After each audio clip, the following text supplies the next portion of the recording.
what is codependency? The ability to give permission to other people to take advantage of you.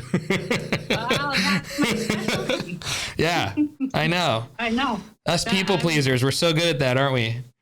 I am, yeah, talk to me about my personal problems. Yeah. Right, there. A codependent in their finest form will end up martyring themselves.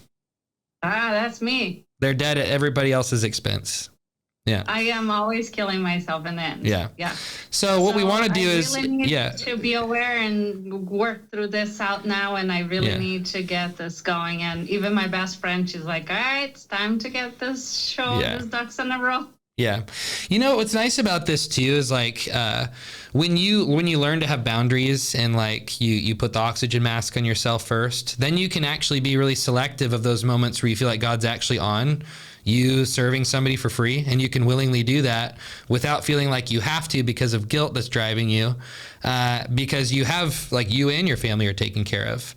And I think that's the beauty of, like, no, I powerfully gave when I fully decided to, on my own accord, according to what I felt and, you know, God was saying in the moment, not according to my own guilt, not according to having to be a child parent to my parents as growing up and still playing that same role, not according to the guilt that I felt from authority figures in the church that told me that it was wrong to have needs and feelings. It's like, it's such a, I think this is such a great vehicle, this entrepreneurship vehicle. It can be a great vehicle to learn how to deal with these things.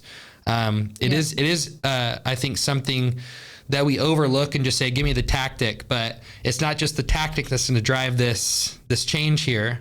It's going to be you going like, why do I feel guilty? Or why do I feel resistance to have that conversation? Yeah. Because the conversation is actually extremely simple. Right. It just is. And I can tell you exactly how to have it. And I can give you the exact script of what to say, and you can make it your own. But it's like, that's the resistance as it pertains to that is going to come from your own internal belief that it's wrong to transition into that type of relationship. And at the end of the day, everything that fuels me is knowing how beneficial it is for it to hurt them. Here's what I'll say first. I don't want to save my children from struggle. I want to save them from trauma. I don't want to save them from struggle. Right. I don't want to raise them believing that they are entitled to things. Oof. Right. I don't want to raise them to believe that help should just be theirs just because. Nope. I want them to know love and presence from me is always accessible.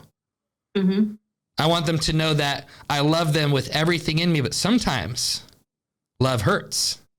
Sometimes I want what's best for you, and that doesn't mean you get exactly what you want in the moment. Right. And I think sometimes we kind of subscribe to this Christianity where, like, that's what it entails. He gives us exactly what we want in the moment. It's like, what if my kid was asking me for a box of grenades? Is it loving and kind for me to give that to him in the moment? No. Yeah, it's like, nope. What does all this mean? I think it's important for people to pay. I think it's important, right? I agree too. It's part of my struggle with money. I think I even talked about this in my own therapy session last week. Yeah. And, she talked about it's your worth. It's your dedication. It's like, what is your worth? Yeah. It's not even just that. It's not even just that. No. It's that it's their accountability. When it's when the going gets tough, they've invested too much to quit.